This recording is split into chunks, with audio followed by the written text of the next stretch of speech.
All right, you can see that we have an addition to things today. I thought the Sunday before Christmas, Christmas Sunday, we put up a nativity scene. There aren't a lot of other decorations.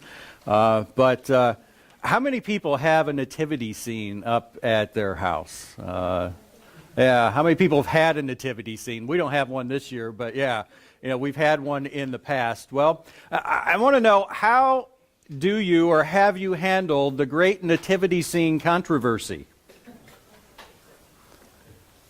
You're aware of the great nativity scene controversy, aren't you? And it has to do with these guys right here, the wise men, the magi.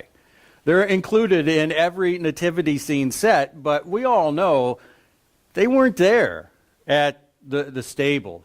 Jesus was in the manger. Now, the Bible tells us that when they got there, it was probably about 2 years later, based on a couple things. The main one being Herod giving that edict that baby boys 2 years old and under. So he had some idea that Jesus was, up to that age, around that age. It also tells us that when they got there, again, the baby wasn't a baby, he's called a child, and he's not in the manger in the stable anymore. They're at a house there in Bethlehem. So at times when I have been able to set up a nativity scene, there's been a couple times over the years where I'll put like the wise men, far off. They'd be down on that table there to show, they're about a year away yet. They're not here. They're in the big picture, but they're not quite, they're not supposed to be around Jesus. That's just wrong. Well, I read a passage in the Bible a while ago that actually supports combining things like this, that, doesn't say they were there, but it says, it's all part of one big picture, one big scene. And so I thought, wow, that's good. We can all rest a little easy, but it actually raises an even bigger problem. Because this passage that combines things, that takes a broader view and condenses them down like that, it says that the real problem isn't where you put the wise men. The problem is there is a piece that's missing altogether. There is a character in the Christmas story, in the nativity scene story, that is prominently mentioned in this passage, and I have never seen this piece in a nativity set. Not just any ones that's out. I've never seen it as an option for sale, anything like that. And as we get ready to see what that piece is, the thing is, it's not just about our nativity scene not being complete. It's about something bigger than that. This is an indication of a problem that goes beyond a piece of ceramic and wood. And it goes beyond just a certain time of year. It's our whole lives. We're going to be in Revelation chapter 12 this morning.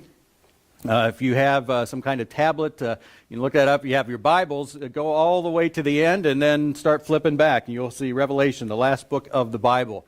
And also a very different book of the Bible. If you're familiar with Revelation at all, it's not like most other books. And as you talk to people and people who've studied the Bible, you will rarely find total agreement on Revelation. There's a few broad camps, but even within those, I don't think there are two people alive who agree on every detail of Revelation.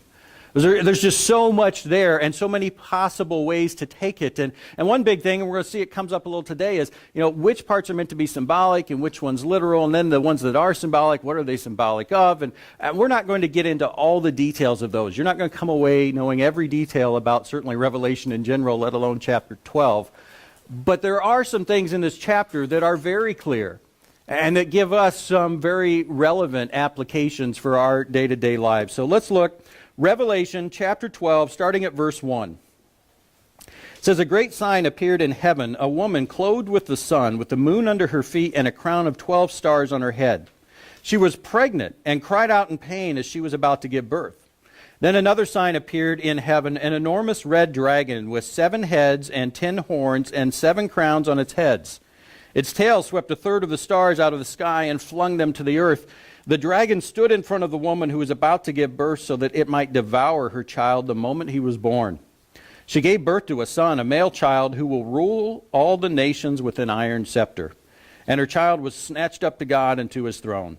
The woman fled to the wilderness, to a place prepared for her by God, where she might be taken care of for 1,260 days." Now, again, no one agrees on all the details of Revelation or even this chapter, but there are a few things people do agree on. And the first one is this child is Jesus. Everyone, it says there in verse 9, she gave birth to this child, a male son, who will rule all the nations with an iron scepter. That's a prophecy from Psalm 2. And it's speaking specifically of the Messiah, the special person who the Jews knew was coming for hundreds of years and who Jesus was. This child is Jesus. And you look there, and in that same verse, verse 5, it says, and her child was snatched up to God and to his throne. So in one verse, you have Jesus' entire life here on earth. You have his birth, you have his life, his ministry, but then snatched up to God. Well, that includes his death, his resurrection, and then his ascension up to heaven. And so here you see this idea that, condensing everything. There's all of Jesus' life down into this one scene. And it continues here. It talks about this woman, and as we think about the woman giving birth to Jesus, well, of course, our first thought is going to be Mary. But you read it, and even in this section, let alone as we continue on, you'll see all the details don't fit Mary. She was certainly, it represents her in a way, but not just her. The best answer seems to be that the woman represents Israel. And more than just Israel in general, the faithful remnant of Israel. And this idea comes up in the Old Testament, that you need to be more than just physically Israel. You need to have the faith in God, and we'll see that continue in the New Testament. But it seems that's who this woman who gives birth to Jesus, because Jesus is born of Israel. Mary is an Israelite. And then the way that it continues, as it talks about in that last verse, verse 6, she fled to the wilderness and other things we're going to see, it then becomes not just the faithful remnant before Jesus, but it becomes the true spiritual Israel after Jesus' life here on earth. And that's talking about the church. We are not physically Israelites, at least not that I know of anyone in here, but we have the faith of true Israelites from the Old Testament that now continues, faith in this Messiah that we now know more details about. And so we're going to see as things go on, that woman is the church. It becomes in the church, and that's what it's talking about. And then the dragon. This seven-headed red dragon is Satan. And as it talks about these attempts on Jesus' life, it encompasses every attempt by Satan on the life of Jesus, which would culminate, of course, in the cross. But it would include times during his ministry where people tried, they got ideas, they picked up stones to stone him and other things. But it, of course, would also include the first time someone tried to kill Jesus, and that would be Herod. Yeah, when Herod, and this is so small, we can make fun of someone whose phone goes off in this group, right? In a big church, I might ignore that, but 30 people, we're going to say something now. Yeah, so it starts with Herod and his attempt to kill baby Jesus. So the missing piece from a nativity scene is a seven-headed red dragon. So those of you who are wondering, I heard some thoughts about Little Drummer Boy maybe, and that one's just not quite right. The innkeeper, well, I think he just sent them out and didn't do much. I'm not sure. But the missing piece, and I had to print off a picture because it's not like they offer this as an option with nativity scenes. Like, would you like the red dragon or not? Like, no, you can't find it anywhere. So I printed it off. That's the piece that's missing in every nativity scene. And again, it goes beyond just the fact that really changes the nature, the tone of a nativity scene. The question that we need to ask is, what's missing from our view of life? Because the problem with this is most nativity scenes, all they show are the physical things.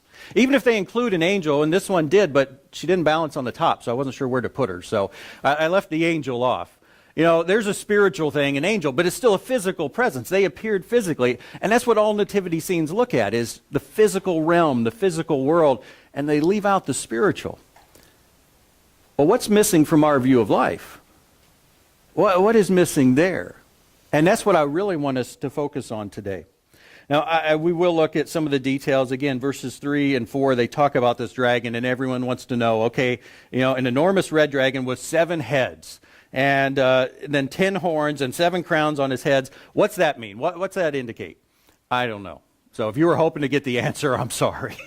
Again, you have people who say that it means specific things, but none of them agree on what it means. And then you have others who say it's just the idea of the fullness of Satan and his reign and his evil and everything, the number 7 and 10. I don't know. All we do know is the dragon is Satan. It does say its tail swept a third of the stars out of the sky and flung them to the earth. Again, there's some people I read and they're like, it doesn't mean anything. But others seem to think that has to do with the fact that when Satan rebelled against God, a third of the angels went with him. And we're going to see the idea of them being flung out of heaven down to earth. And I think that's probably the more realistic view there. The woman, it talked about this woman. She has 12 stars on her crown, on her head. She has a crown with 12 stars. That would seem to indicate, and it shows that continuity between the Old Testament and the New, the 12 tribes of Israel, and then the 12 apostles in the New Testament. And Revelation will make a connection like that later on. So again, it seems to be indicating this faithful remnant of the Old Testament and then the church in the New Testament. And then a detail down there at the end talking about this woman. It has 1,260 days. She'll be taken care of for 1,260 days. And throughout the book of Revelation, the same time period keeps coming up, but it comes up in different ways. Sometimes it's 1,260 days, sometimes it's said 3.5 years, sometimes it's time, times, and half a time. So a year, 2 years, and half a year. And I see some of your eyes like, it's 3.5, trust me.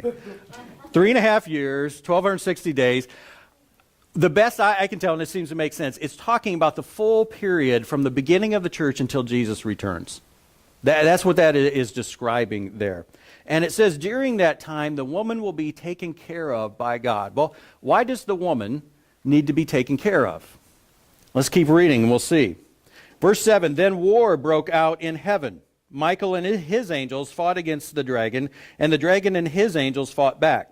Now, realize when it says, then war broke out in heaven, and this happens throughout Revelation, there's a cyclical, and even Hebrew literature in general sometimes will say something, then go back and look at the same thing a different way. We're going to see that just next. But it doesn't mean then after the 1,260 days, after Jesus comes back. That we're sure of. So then it's describing this war that broke out between Michael, and in the Bible there are 3 angels who are named. One of them being Satan, Lucifer. But then there's Gabriel, who seems to be the messenger angel, and Michael, the archangel, who seems to be the warrior. And so he's leading this fight. His angels fought against the dragon, and the dragon's angels, which would be, again, these fallen angels that we commonly refer to as demons. But he was not strong enough, the dragon, and they lost their place in heaven. The great dragon was hurled down, that ancient serpent called the devil or Satan, who leads the whole world astray. He was hurled to the earth, and his angels with him. And in these next verses, again, they're going to do what I just said. They're going to look at the same event from a different perspective and give some of the underlying details, specifically about the time when this happened. Because a lot of times, and as I read this at first, usually we think of Satan being hurled down, at the beginning of time, but it's going to show a little different perspective here. Verse 10, then I heard a loud voice in heaven say, now have come the salvation and the power and the kingdom of our God and the authority of his Messiah. For the accuser of our brothers and sisters, who accuses them before our God day and night, has been hurled down.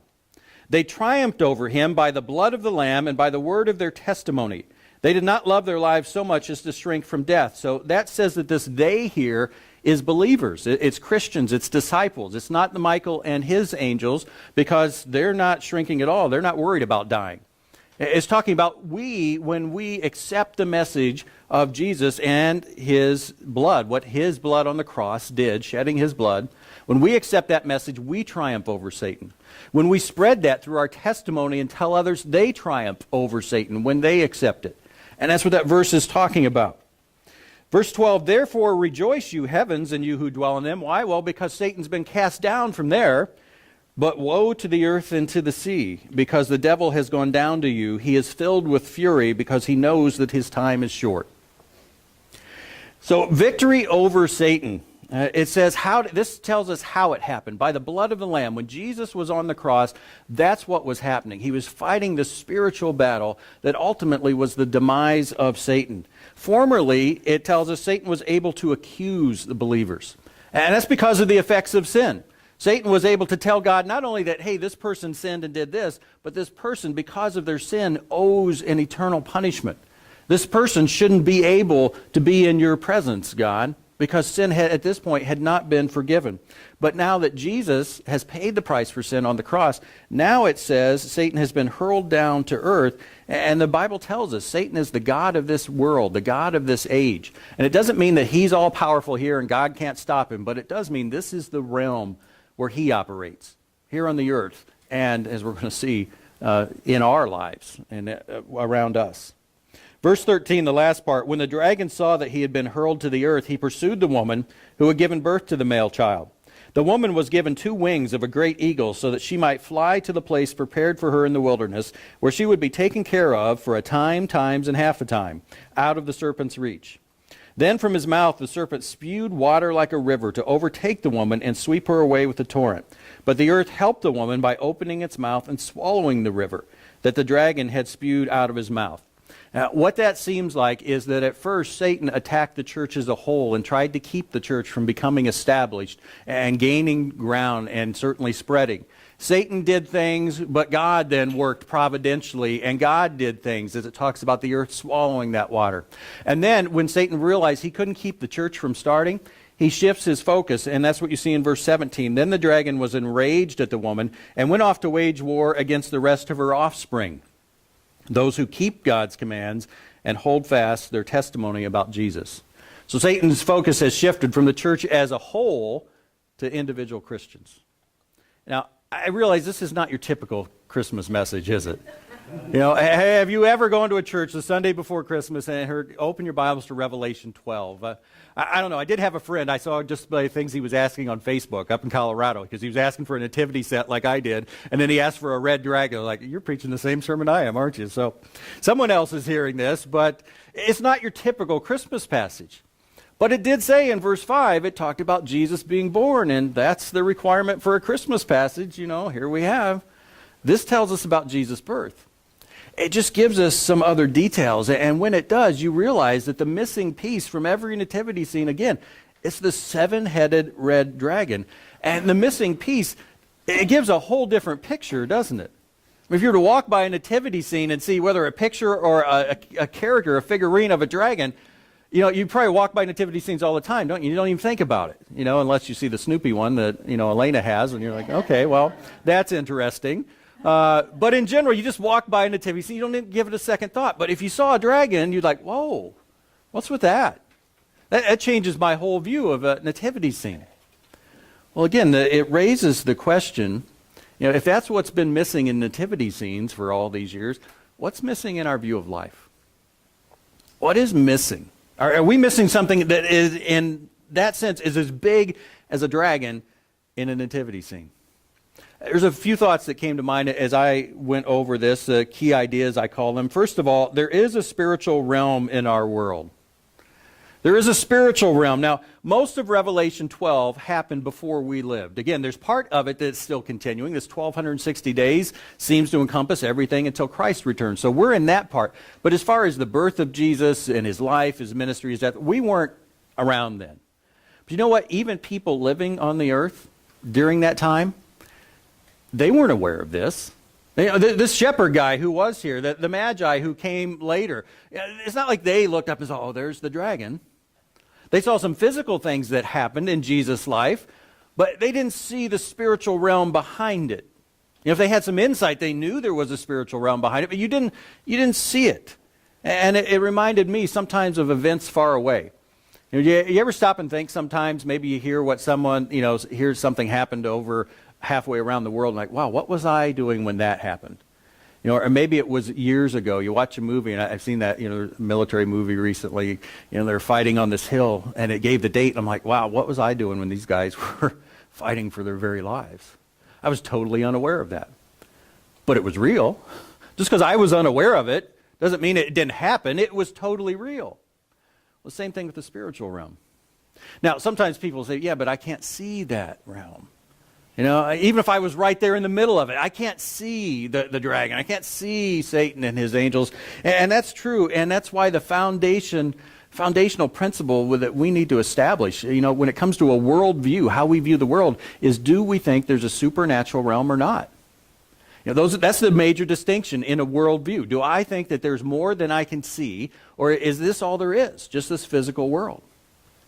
And we're certainly not going to spend all the time to try to convince someone who's not aware of it, but you have to answer the question, is there a God? Is there a God? I can't see God, but is there one? And a lot of people say, well, if I can't see it, then I don't believe in it. And it was funny. This week I was picking up one of my daughters at their schools, and while I was waiting in the lobby, there was one of the students at the front desk, and she's talking to this other student about a charm necklace or something that she has. And she's saying, this is my anxiety stone. I hold it up to my heart, and it soaks up my anxiety. And then when there's a full moon, I set it outside, and it all just goes away. I thought, really? Can't believe in a God you don't see, but an anxiety stone, that one we're going to buy into. Stop it and consider, is there a God? And you need to realize, again, faith is the opposite of sight. We don't see him. It's not the opposite of reason. It's entirely reasonable to believe in a God. Matter of fact, it's unreasonable not to, because you have no first cause. God, by definition, is an uncaused being. Otherwise, evolutionists talk about this Big Bang and this basketball-sized ball of matter. Okay, well, where'd the ball of matter come from? Who made that? Well, I was talking with someone once, that evolution has no answer for how life came from non-life. Even if you get the material, the non-life, how did it turn into living? That's a huge jump. And I talked to this person and said, well, I think life came from outer space. Okay, where'd that life come from? You have this infinite regression. Wherever that life came from, okay, where did it start there? Well, it came from somewhere else. Where did it start there? There has to be an uncaused cause. That is reasonable. And then the other question, of course, when it comes to belief is, who was Jesus? Most people believe that Jesus existed. I saw someone being interviewed on a news show a while ago who denied he even lived. That just makes no sense. There's external documents to the Bible, Roman documents, that talk about this man Jesus. He definitely lived. But the question is, who was he? Who do I believe he was? John chapter 20, John tells the reason that he wrote his gospel, the four gospels, Matthew, Mark, Luke, and John. He says, Jesus performed many other signs in the presence of his disciples, which are not recorded in this book, many other miracles. But these are written, that you may believe that Jesus is the Messiah, the Son of God, and that by believing you may have life in his name. John says this is who Jesus claimed to be. These miracles, these signs support that. Who do we believe Jesus was? It comes down to he was either God or he was not. There are no alternatives that make any sense. People try to say he was a good teacher. No.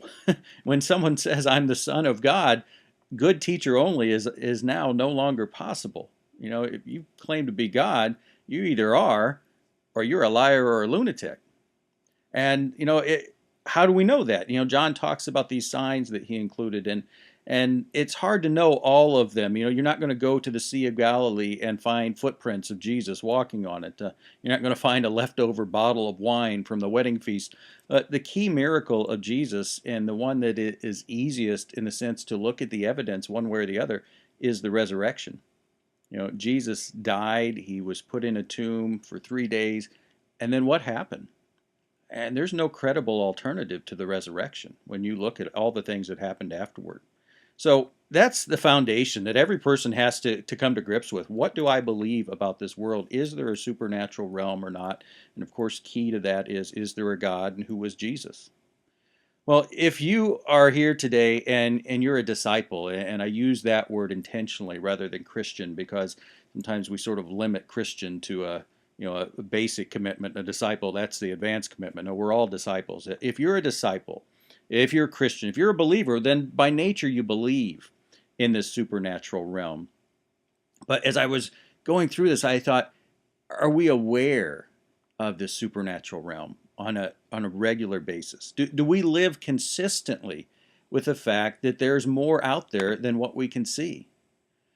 Again, this dragon here, it changes your perspective of the Nativity. It just puts it in a whole different light. You're no longer worried about, well, where should I put the sheep? Over here, over there? No, there's a dragon that overshadows everything.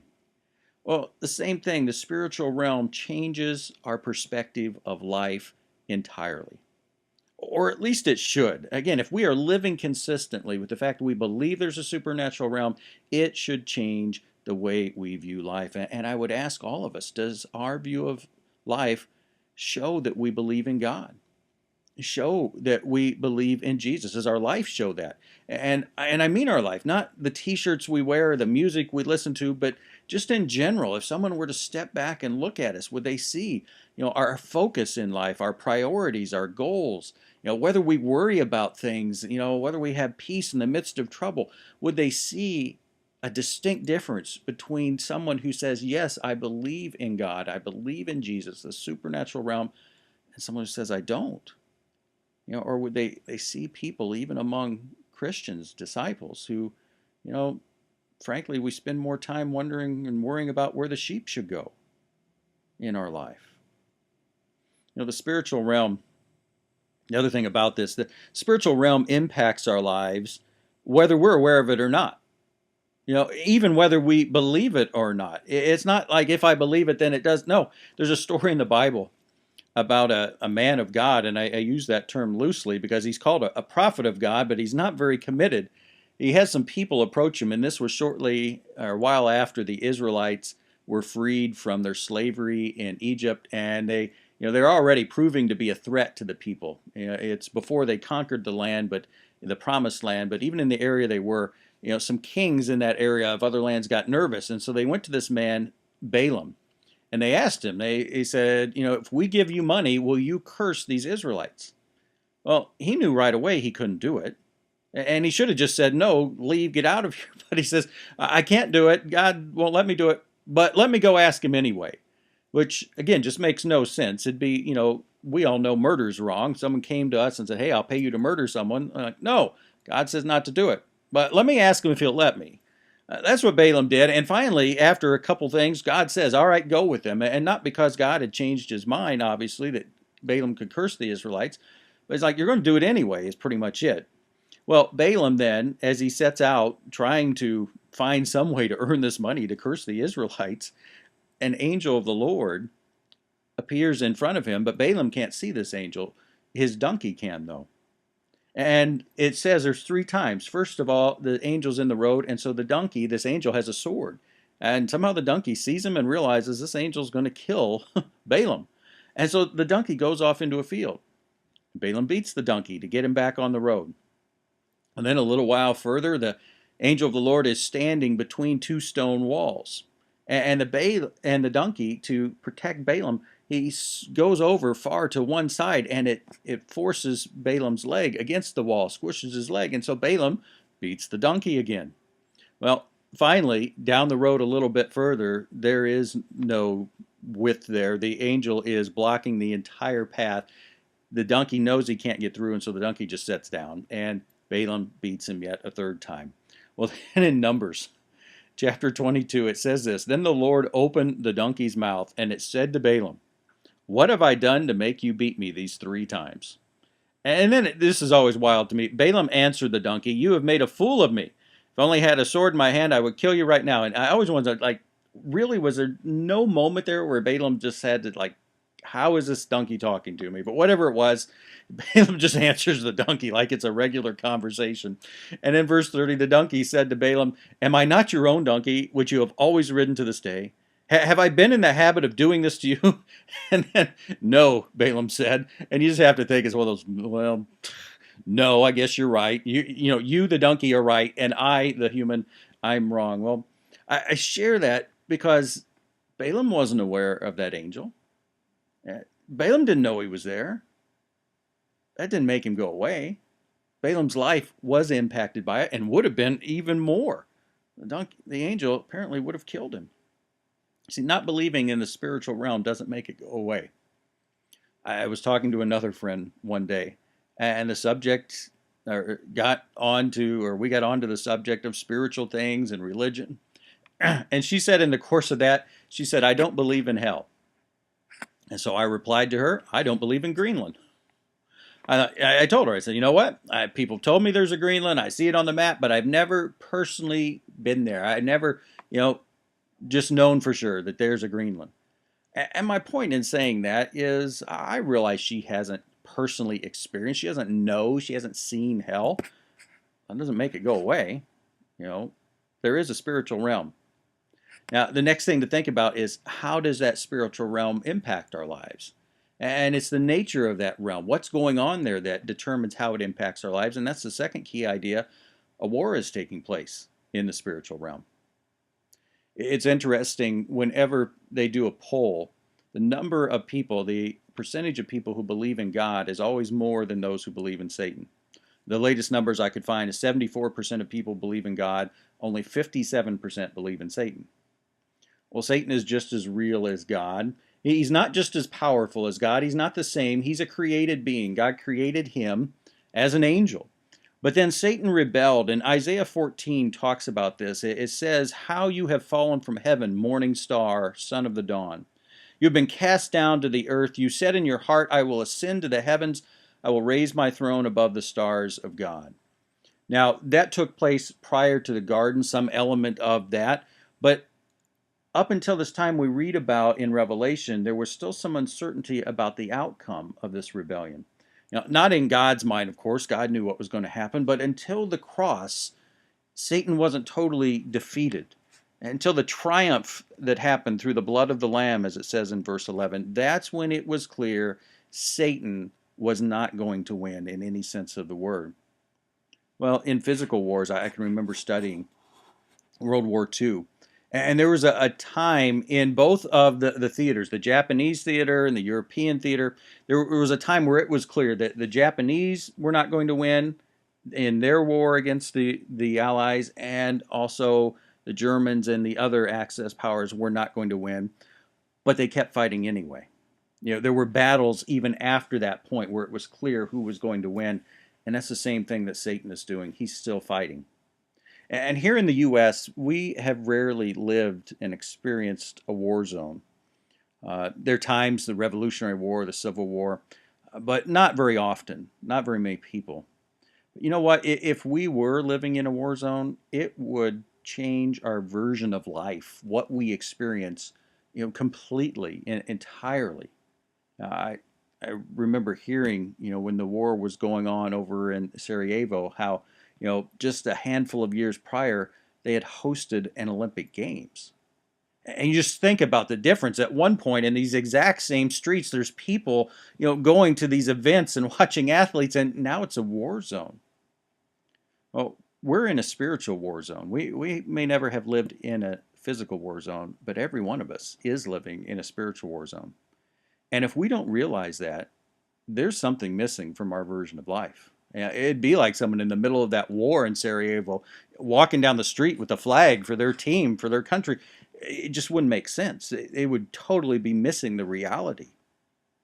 The Bible talks a little bit about this war that's going on. Not a lot of details, but one of the passages that gives some is Daniel 10.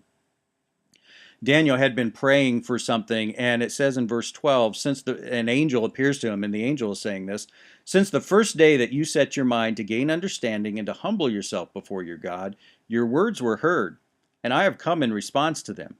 So, since the very first day. "But the prince of the Persian kingdom resisted me 21 days. The prince of the Persian kingdom is a fallen angel, a demon who was apparently over the kingdom of Persia. And it says, "Then Michael," this angel, the archangel who's mentioned, one of the chief princes, angels, came to help me. And that's how this angel was able to get through to Daniel. We don't see that. We don't see this battle, but it is going on all around us. And really, not just around us. In a sense, it's going on about us. And what I mean by that, the third key idea is we are under attack. We're not just in a war zone, and even then, you see on the news, at times the non-combatants, the civilians, are treated better than others. At times, the armies try to avoid them. At times, they don't. Well, we're not just in a war zone. We're not just these civilians. We're the targets. We are under attack by Satan. Now, initially, Satan's tactic was accusation. It says in verse 10, he was the accuser of our brothers and sisters. He accuses them before our God day and night. Satan, again, used to stand there, and before God, he'd make accusations. And it wasn't just the specific sins. This person did that wrong or that wrong. It was the idea that sin separates people from God. And he said, God, you cannot have this fellowship with these people. They can't spend eternity with you. They have to be separate from you. And he was right. And not just about unbelievers, people who had no faith in God, even believers prior to the cross. Prior to the cross, the whole Old Testament era, even though there were believers, their sins weren't truly forgiven. God just hadn't punished them. It was like he kept rolling back year after year. I won't punish them yet. I won't punish them yet. At the cross, those sins were punished. And then Satan no longer is able to make that accusation that sins haven't been paid for. He was defeated again by the blood of the Lamb, by what Jesus did on the cross. And so he's changed tactics now. Now he attacks. Verse 17, then the dragon was enraged at the woman, the church as a whole, and went off to wage war against the rest of her offspring, those who keep God's commands and hold fast to their testimony about Jesus. Satan realizes he cannot destroy the church, so he attacks the individual disciples to try to undermine our faith. Ephesians 6:12 says, for our struggle, talking about Christians, believers, is not against flesh and blood, but against the rulers, against the authorities, against the powers of this dark world, and against the spiritual forces of evil in the heavenly realms. That's our life as a disciple of Christ. Satan is attacking us. And how often do we think about that? Not very. And when people do think about it, again, people think about the devil attacking them. The phrase we'll often hear, the devil made me do it. That's most people's extent of their insight into spiritual warfare. And it's not even right. The devil made me do it. No, for two reasons. One, the devil doesn't make us do anything. We're able to resist whatever temptations he puts in our way. 1 Corinthians 10 says, God is faithful. He will not let you be tempted beyond what you can bear. But when you are tempted, he will also provide a way out so that you can endure it. So anytime we're tempted, we can resist. But even more than that, the focus of Satan's attacks is not so much on the actions. Does Satan want us to do wrong things? Does he want us not to do right things? Absolutely. But even more, and you see this in the Ephesians 6 passage when you go on and it talks about the armor of God that we're to put on. The focus of that armor is not resisting attacks to get us to do bad things or not do good things. It's resisting attacks on our faith. Satan knows if he can get us to do a bad thing or, we're still covered by God's grace. But if he can undermine our faith, if he can cause doubt, that's going to weaken us even more and perhaps eventually to the point that we totally abandon God. Certainly to the point that our life has no strength and no witness for God. That's what Satan is trying to do. And so we need to realize again, not just that there's a dragon at the nativity scene, there's a spiritual realm in our world where a war is taking place and we are under attack. And every week as we look at these passages, again, there's things we need to know and realize at first, but then every week there's a root problem. And I always compare it to, the old analogy of a hole in the bucket. Our bucket's empty. Well, all the stuff we've done prior, it can fill up the bucket. But if we don't fix the hole in the bucket, it's just going to run out again. What's the root problem? What's the hole in the bucket problem? Our initial problem is maybe we didn't know or didn't fully appreciate the spiritual realm and there's a war and we're under attack. But as I thought about it, I think the root problem is we don't want to know. Not that we can just block our minds, but we don't want to acknowledge. We certainly don't want to live out to the full extent consistently what it means that there is this spiritual realm. And we don't want to because of the implications. Certainly non-believers, people who have no commitment to God. I hear this. I was talking to someone just last week, and she was talking to someone about God. And finally, the conversation got to the point, and this person just admitted, I don't want to believe because if I did, I'd have to give up these things I'm doing.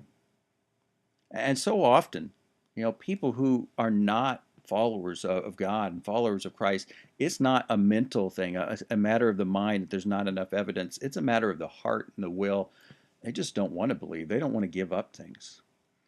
And before we point our fingers too much at them, if we are a disciple and we are a believer, the same thing applies to us.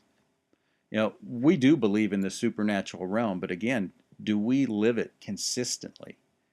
Do our lives really show that? And I know mine doesn't always.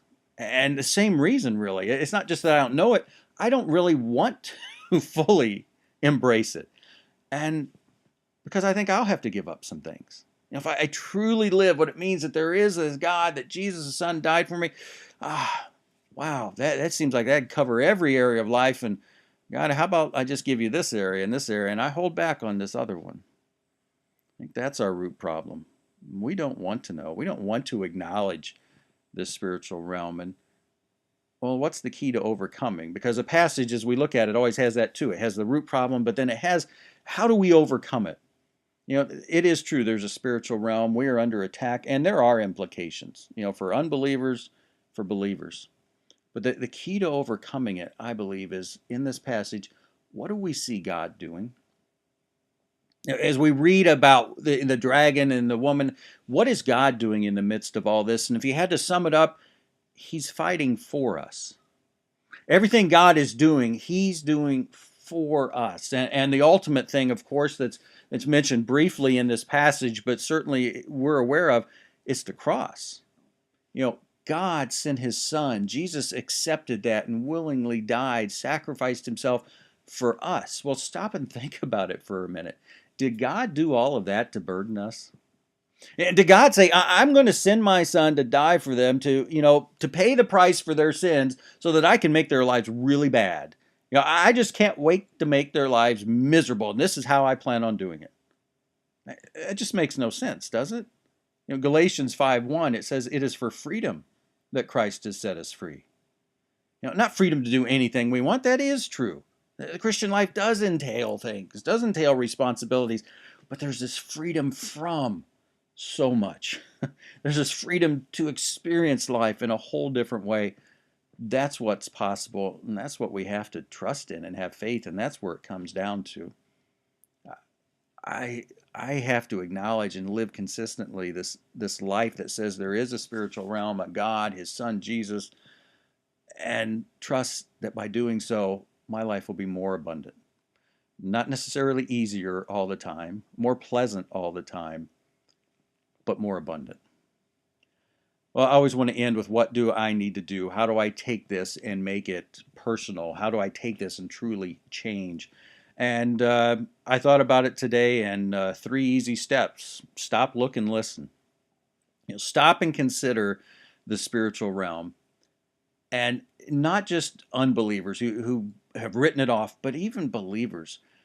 We don't spend much time doing that. To use the nativity analogy, we spend more time worrying about where the sheep should go than we spend focused on the spiritual realm behind and underneath everything. So stop and consider it. And then look for the implications. A physical dragon, if there was one outside the door, oftentimes on Sundays after the church service, a bunch of people will stand out on the porch and we'll talk about things, maybe where we're going to lunch, whatever's coming up this week. Imagine if you walked out these doors today and there was a 7-headed red dragon across the street. Wouldn't that change things? You couldn't just look up and say, oh, that's nice. Where do you want to go to lunch? It would change everything. It should change everything. There are implications for the fact there's a spiritual realm, but there is a Satan who is against us. And among other things, it shows we have a need for God. Certainly people who've never made a commitment, but even those of us who are believers, in some ways more, we have a need because Satan is attacking us. And we need God, because we can't stand up to a 7-headed red dragon on our own. So stop, look, and then listen. Very often the things that we talk about here on Sunday morning, it's not like we get every implication in our mind, but it just opens us up to being aware to it. And that's what I'm saying here. Listen, God is active. He will speak to you. If you will commit to listening, God will show you. He'll tell you, again, not audibly, but in ways, He'll show you what He wants to come from this. And then what will it look like when we do stop, look, and listen? Well, I feel like I should say, I have some good news and some bad news. And I'm going to start with the bad news. When we do accept God, whether it's initially or certainly if we accept and make a deeper commitment to Him, what's going to happen? What will it look like? Well, we are going to be attacked by a seven-headed red dragon. Again, more than we've ever been. Whatever we do to step up our commitment, Satan is then going to attack us more. That's the bad news. The good news is we are going to overcome. We're going to overcome. It doesn't mean life here will always be easy. It doesn't even mean we'll get through life without being killed for our faith in some instances. But we will ultimately overcome. Well, we finish up after the sermon. We like to have a discussion, and so I'll have a starting the discussion question or thought. And before we get to that, I thought about one thing we could all do to start the discussion, whether this year or maybe in the future, is, you know what, next time you put up a nativity, look for. You can go online, you can find a picture, or apparently you can find some, red dragons even with multiple heads at some of the craft stores. Put that in your nativity setting, and I guarantee you get some people come into your house who aren't used to talking about spiritual things, they will raise a question, and you'll have a chance to talk to them. Well, to start our discussion today, based on things we've been talking about just now, here's the question. How can we believe in a spiritual realm and not realize how much it impacts our lives? Again, I'm speaking here to believers, Christians, disciples, people who say, yes, I believe in that spiritual realm and God and Jesus.